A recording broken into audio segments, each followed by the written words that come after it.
We're up to about three lines down of the Gemara Daf Pei Aleph from Beis. We're discussing eating foods which are not normal eating foods. So Ochel Aleikonim, leaves of a reed potter, because that's not a normal food. Lulove Gefanim, shoots from a vine. Chayav means it's possible to eat them. It's chewable. What exactly is a shoot? That means they're less than 10 days old. That means a little young shoot which comes off a vine is still edible. Okay, even if it's within 30 days, it means even if it's an older shoot, and it's almost 30, up to 30 days, it's still edible. After 30 days, it's not edible. Leaves of a reed is potter, which they sprouted. So it says clearly that it has to be a very young shoot. Once it's a bit older, it's already not edible. If you ate fish juice, different kinds of fish juice, fish juice or fish brine, you're potter. That vinegar chayav.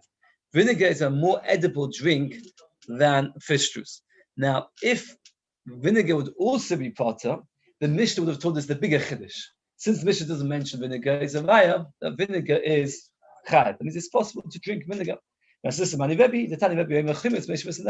vinegar makes a person feel better. If you drink a cup of vinegar, it makes you feel better. From the place, baby didn't rush. He said that halacha is not like Rabbi, meaning drinking a cup of vinegar on Yom Kippur. You're potter, very good. You're potter. Why are you potter? Because it's not a drink. The Shon on the next year, Nofi Kuleano, everybody in the town went, Moscow, they diluted it, Veshosu Chala, and they drank vinegar. Shoma Gidol ve'ikpet, got very upset. Omar, Emedomiano, Dievet, Lechatchila Yomi. I didn't say allowed to. I said, but Dievet, if you do it, you don't have coats. Emedomiano, Pulto. I said the same if a little bit. Tuba Yomi, did I say that you could drink a very lot? No, a little bit. Emedomiano, very good. Mozug Yomi, did I ever say you can have it diluted? You can't have it diluted. And in fact, it's very interesting. If you look, those who do the Shabbat Yom Kippur, he writes, do not drink vinegar in any form. He writes a few halachas about not drinking vinegar. Because somebody wants to. No, and I was very curious, yes. I was curious, like, why does Mishnah need to make a whole thing about not drinking vinegar? Like, the answer is because of this story. Mishnah writes it down, all the different details, don't drink a lot. And the Maisa, the main message, though, as Rashi says, is that a person has to be aware when he paskins, they have to paskin very, very carefully. I once learned by somebody who learned by Gestetner, Nossen Gestetner. Whenever he would paskin about something, he would, let's say a Malach would say, Nisht kosher. He would always say the no very loud, and then afterwards the psak. Or if it was kosher, he would say kosher. He has a whole style of how to paskin, because sometimes a person can say not kosher, and you can twist the words. And you can twist the words. So we have to, and here Gidol had to be careful at the end of the day by paskin. It says the Mishnah. Top of Beis of Children, they do not fast on Yom Kippur. I just want to point out this short Rashi. Look at Rashi. You're not obligated. If you've got a 6-year-old child, you're not obligated to stop him eating. So it's mashma that if the child wants to fast, he may. That's what it says. In chayom, you don't have to stop him. But if you're not mechuyev to stop him eating. But if he wants to fast, he can. The Rif. Again, the Mishnah says that. It's 5 in. Okay, we'll see that. Okay, that's a good question. But the Rif and the Rambam say not like that. You're not allowed to let a child fast. You have to stop him from fasting. And in fact, the Mechab in Shulchan Aruch is brought when a child is not allowed to fast. It's not like it's not. And I saw that it's not voluntary. It's forbidden. It's a sakana. I saw it brought down the Dirshvish Nebuah b'Shem Yashiv in Shalis Ish. The Sevot Shalis it's a collection of his writing where he says that if a child wants to fast till the morning, that's okay. Sometimes you get like an 8-year-old child that get very excited fasting till the morning. But otherwise, if he wants to fast into the Yom Kippur, you're not allowed. Okay. So you're not in man to Yom Kippur. Avol mechanchin oisan if they shon on if they shon time. Should give them the mitzvahs. You're allowed to be mechanech them a year or two before they should be rogel in mitzvahs. The way Rashi explains the Fnei Shana time takes it a moment to get your head around. The way I would translate it, the Fnei Shana, let's say talk about Bar Mitzvah boy is 13, Bas Mitzvah is 12. So a year before, let's talk about a boy. is 12, 2 years before is 11. Rashi is not like that. Rashi says if the Shana means before the year. So if a year before the Bar Mitzvah is 12, before the year is 11. If the time is before 2 years. So when would you be Mechanechim 10 and 11? We'll come to the Gemara, but Rashi, that's how Rashi explains the great Avichas in the Mishnah. And Rashi also points out, this is something we discussed before, that when we talk about 13 and the Torah talks about 13, it's not much exactly the same. The Torah means, when we say 13, it's actually the Torah would be the 14th because it's already 13 plus a day. The Torah says, for example, Kol Pesach has to be Ben Shana, right? They Shana Tmimim. Within the year, once a Shipah has its first birthday, once you celebrate it and bought it, a candle and all the rest, you cannot bring it as a common Pesach because it's already 2. So Rashi discusses that. But Rashi's main point is if the Shana of time is when would you call into this by a boy, when would you start in Mechanech Ma'id? 10 or 11. A girl would be 9 or 10. Says the Gemara, the Mishnah makes any, it doesn't seem to make any sense. Year or 2 years. When do you do 1? When do you do 2? If you already do 2, of course you have to do 1. If it's a healthy one or a weak one. The Mechaber writes that nowadays you can take on that all our children a week. Mechaber writes, it's already 405.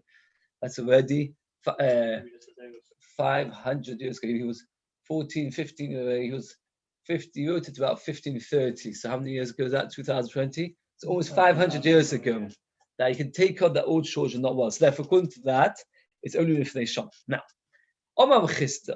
Okay, so Likash B'Cholim Boy, we said that song. It's a was much worse. That's a good question. What's the answer? Maybe they were stronger while they were alive. That's what you have to say. You have to say that. They were stronger. You see that they were stronger. They used to fast. Right here. Maybe on the contrary, because there was a certain higher mortality rate, those that survived were tougher to survive. But I hear it's a good question. But the Mechaber says everybody died. There's a high mortality because the fasted from 10. Abba Yehuda, Ben Shmoina or Ben Tisha Mechanechin Oisel Shoyz. He's talking about a girl. The Tisha of Rosh asks why he uses Lashon Zachar. It's not so straightforward, but he's talking about a girl, and he says that from the age of 8 and 9, already start limiting that they have to eat later in the day. Ben Yud Ben Yud Aleph, 10 or 11 Mashlimin Midurabon. Then they have to finish Midurabon. Ben Yud Beis Mashlimin Miduraisa. Betinoikas, he says Betinoikas by a girl. So the point is, he says 3 stages. When she's 12, Min HaTorah. 10, 11, Midurabonon she has to finish. 8 and 9, Midurabonon she has to delay. Now here, when we say 8, 9, 10, 11, it's always to do with the same answer we said before, healthy or not, weak or strong. So according to Yehuda, a strong girl from the age of 8 has to start delaying her breakfast. From the age of 10 has to fast. And if she's a weak girl, from the age of 9, she has to delay. From the age of 11, she has to fast with Rav Nachman does not argue on Rav Huna. That's how Rashi explains. Rav Nachman is just talking about a boy. So everything is 1 year later. When Tess, when Yud, shows 9 and 10, you delay an hour or 2. When you Aleph and Yud Beis, they have to finish. When Yud Gimel, they have to finish with HaTorah. But Tinuk, and he's talking about a boy, not a girl. So we do have an interesting chiddush. 2 things. First of all, they add that it's 8 and 9 already. You have to start the hours, and that means they push it back seemingly more than our Mishnah. There's no such thing as midrabanan finishing the fast. It's much more maker. So Ben Yud Aleph Ben Yud Beis Bashlimin Miduraisa, and he's talking about a girl. So a girl from the age of 11 or 10, depending if she's weak or strong, has to delay by a few hours her breakfast. Now, interestingly enough, there's a huge machlekes in Shoni whether we pass like a Beichnon or Nachman or Rav Huna. That's an interesting machlekes. And the Ma'aser, what happens is the Mechaber, it passes much more like a passes brings of Nachman, and he says except for the, and the more it brings like Rabbi Yochanan. So the Ma'aser, if you're Sephardi, you've got a slightly more of a reason to start fasting earlier. Okay. Now the world's going to try and prove one way or another. It's that. We don't deflect them. If they shon them for national time. As we explained, this is the way Rashi explains it, is that what? If they shon them for national time means before year, before 2. Which means that let's say talking about a boy, before year is 11, before 2 is 10. Because before year means before he's 12. before is 12, so that's 11. Before 2 years is 10. So what says? That's how you have to read it. Meaning like this. The Mishnah is saying that a year before he'd be mechuyev to fast min haTorah, he has to, 2 years before he has to finish min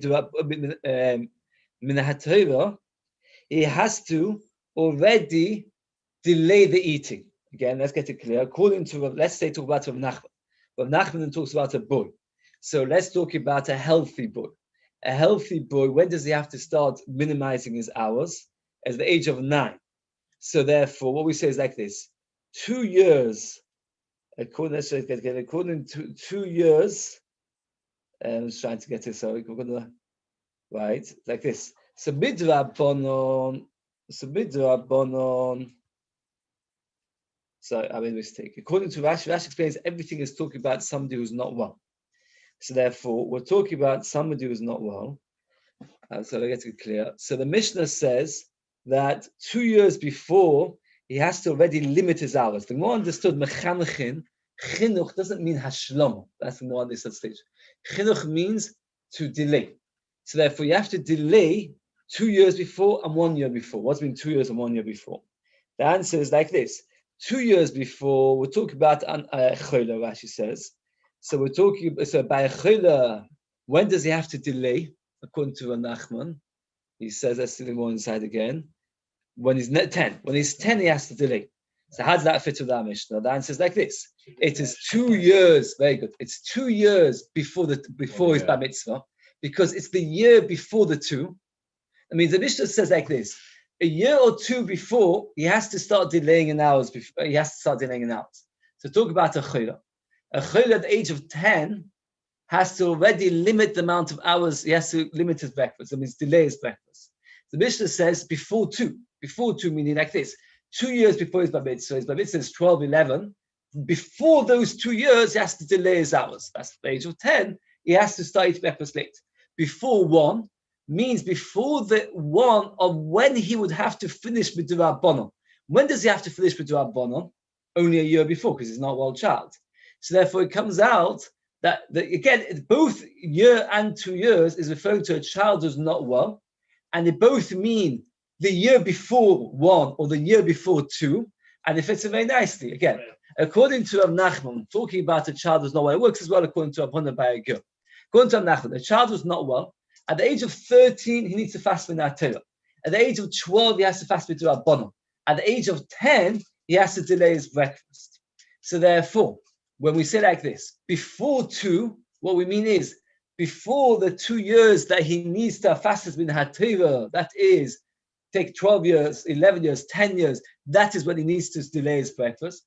And before 1 of when he would have to fast b'durabanan, he has to delay his breakfast. And that's what Mishnah means. That we don't afflict them. And we delay them in hours if they shona before the year of when he would have to fast with Rabbanon, or if they shona time before the 2 years they have to fast with Raisa. What does he do when he's 11? What doesn't he do when he's 11? Because 10 we said he's delayed his breakfast. Right, and at 11 is also delayed. At 11 is also same thing for 2 years. Just one's contract the rest of the Rabbanon. No. Both delaying 10 and 11 is to Rabbanon. And when he's 12, he has to fast all day midrabanan. And when he's 13, he has to fast. So Moses says, according to Nachman and Rav Huna, works. Again, the Fleish Shodale Divrei means a year before the Durabanan time of fasting. Ufneish Netayim the Divrei, that's how you have to read it, the Bach skills. That's how Rashi reads it. And Rabbi Yochanan Kasha. According to Rabbi Yochanan, how can he say year or 2, meaning before the year or 2? According to Rabbi Yochanan, he holds that there's no such thing. Rabbi Yochanan holds that you only have to, that it's only when he's a year, when he's 10 or 11, he has to do the hours. So therefore, you never have the year or 2. Answers the Gemara. What he means is like this. It doesn't mean a year like we said before the year, and 2 before the 2. He learns the Mishnah how I would have said simply the year before and the 2 years before. And then he reads it that wants to talk about a chayla, wants to talk about a bog. So according to Rabbi, the Mishnah says like this: Atinoikus and Masim Yom Kippur, and Mechanechin Oison, we train them to fast a few hours before, Lifnei Shana, when he's 12, if he's an unhealthy boy, or Lifnei Shana time, if he's a healthy boy. And according to Rabbi Yechon, a healthy boy, when he's 11, we delay his breakfast, and when he's not a healthy boy, we delay his breakfast when he's 12. And if Lifnei Shana time means either a year before or 2 years before, not before the year before the 2 years. Says the Gemara Toshima, the Tony Rabbi Bashmor, Tinokus in Hanes Yom Kippur. And Mechanech Neisen Shana Ishna time Samech Lepilkon. It says exactly a year or two before they have to fast. Here it says clearly that Shana Ishna time. It doesn't say Lifnei Shana time. If you were to say Lifnei Shana, you can interpret it like before the year before the two. But here it says Mechanech Neisen Shana Ishna time, the year or two close to his bar mitzvah, which is mashma that we're talking about the year before the bar mitzvah, 2 years before the bar mitzvah. It says, well, Bishop Rabbi Yechon Kasha. Here we translate the word chinuch, not like we explained before that chinuch means delaying in hours, but here we meant chinuch actually completing. So when Rabbi Bar Shmuel says, he means that you actually have to complete the entire day a year or two before, which means that when they're 11 or 12, they have to complete the entire fast, which fits in the Kuntu Nachman Avona. Do we ever use the word chinuch for Hashlama? Vatanya, Eze chinuch. What is chinuch? We normally expect it's 2 hours after morning, then we wait for 3 hours. So we see that the word chinuch just means delay, it does not mean delay. There are two kinds of chinuch.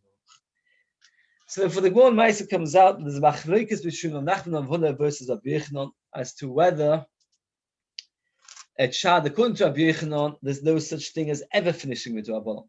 Rather, according to Rabbi Yechon, all you have to do is the year or two before his bar mitzvah or bas mitzvah, depending if he's healthy or unhealthy. What you do is you delay a couple of hours, but you never finish. According to Nachman Avona, there's two stages. There's a stage of actually fasting, and that is a year or two before, depending if he's healthy or unhealthy.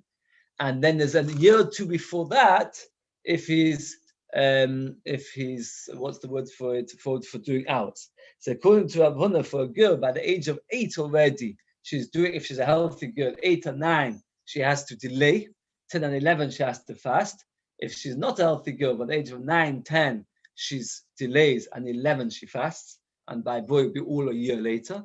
And Rabbi Yechon argues, says no, a year or two before you wait a few hours. Now, as I said, it's basically Mechaba no more, when Mechaba holds like a Nachman and Avona, and the more it says that we do like a Bich.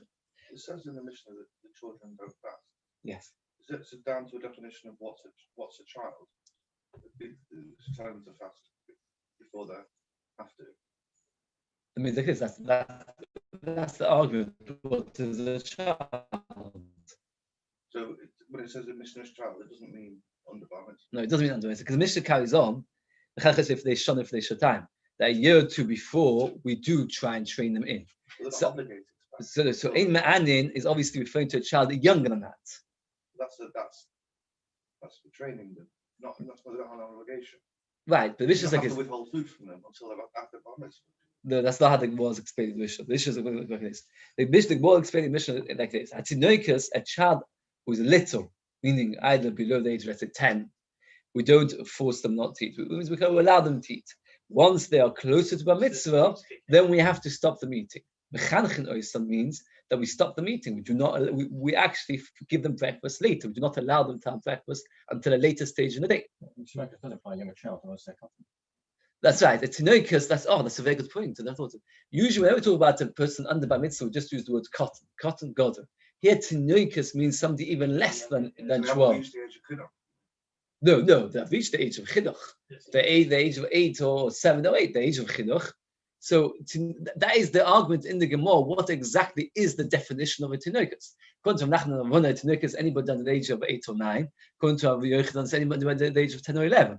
But 11 or 12. But that is the argument. It's tinoikus. In the Mishnah says like this: a little child. That's how we'll translate it. A tinoikus, a little child. Let him eat breakfast whenever he wants. we do not afflict them. A bigger child who's not yet bar mitzvah, we train them in and we start them fasting. The rice is only bar mitzvah. The rice is only bar mitzvah, but right. I hear how you would translate. You're translating like this. A child is not obligated min ha-Torah, but midrabanan they're obligated. That's not how the Gemara is translating it. I'll write to them afterwards. Why? Who does write like that? What? No, I'll write to them to express my disappointment. Right. Says the Mishnah. Uba shavicha, woman I was expecting and she smelled. Bachilino Yisrael gave her to eat and she touched him nafsha until she restores her life. Why? Because it is dangerous. So look at let's just do Rashi. It is very, very quickly. Uba shavicha, uba buyach ve'echtav shabu misavelo. Memeno echel shnei misukad, both are in danger. If a pregnant woman wants to eat and she doesn't eat, both are in danger. There's a big shot in the priest came. Why did Rashi have to say this, both in danger? What happens if we know that the mother will not be in danger, but that all that will happen is that she'll miscarry? Do we say that pikuach nefesh for an uber is also considered pikuach nefesh? Why does it say shnei mesukah? Why do Rashi have to point that out? It's a shayla in the priest. Okay. Until she was restored herself. By doctors, until he says it's enough. So if there's no doctors, we rely on himself. She walks past and she smells a korban, or pork. We stick the Chinese eat with, what's this? Chopstick into the gravy. Puts it on the mouth. If she feels better, mutter. We'll give her the actual gravy. We'll give her the actual meat. There's only 3 things that are more important than life, and that's the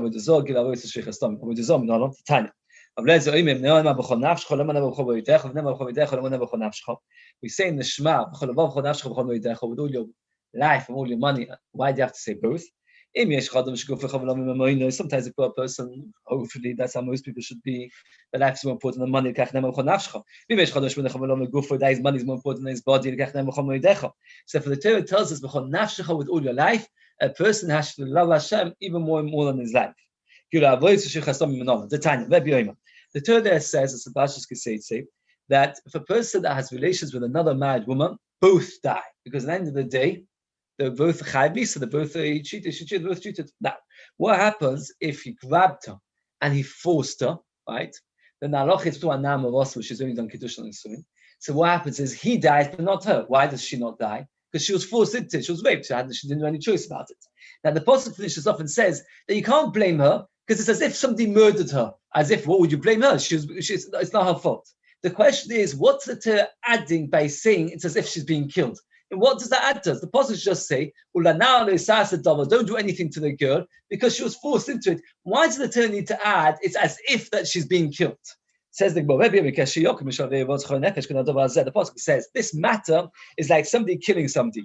What are we learning from murder to this topic? The Torah should just say, don't do anything to the girl. She was raped. She didn't have a choice. Here we're learning 2 things. The Pasuk says that if a person sees somebody about to rape somebody, you're allowed to kill him. How do you know you're allowed to kill him? No, actually it's interesting because another Pasuk that says, nobody saved her. That means the Pasuk there continues, nobody saved her, and that's why she was forced into it. So the question is, it's mashma if somebody could have saved her, you're allowed to save her in any way possible. So from here we learn that you're allowed to save any way possible. So if a person sees somebody about to rape a woman, you're allowed to kill him. So therefore, also if a person sees somebody about to kill somebody, you're also allowed to kill. You kill them, you save them by doing anything. So if somebody would say to you, what did the Torah add by telling us that when a person is ma'anis and na'amarosa, it's like killing her? There are 2 halachas, one from each other, each one learns from another. One, we learn just like by na'amarosa, just like by a girl who's being attacked by a man, being raped by a man. You're allowed to kill the man to save the girl. Also by Ritzeach, you're allowed to kill a murderer who's trying to kill somebody. So another thing we learn. The victim's Jewish. That's a very, very interesting question. You're asking a complicated question. Not so straightforward. If you see a Yid about to kill a goy, can you kill the Yid? That's a question. Okay, so we'll take for 1 second. Now, so one thing we learn is just like you're allowed to kill somebody about to rape, you're allowed to kill somebody who's about to murder. And another thing we learn, just like by murder, we say better die than to kill. Also by Namarosa, better die than do avodah zarah. Than good avodah, to do good avodah. Okay, we'll stop for base, stop for the page. It's a shame to Yes. Is it possible to suggest the other way to what you were saying, that a katan means anyone from 0 to 12, and tinek is like a teenager, like from 9 to 12, like an extra, like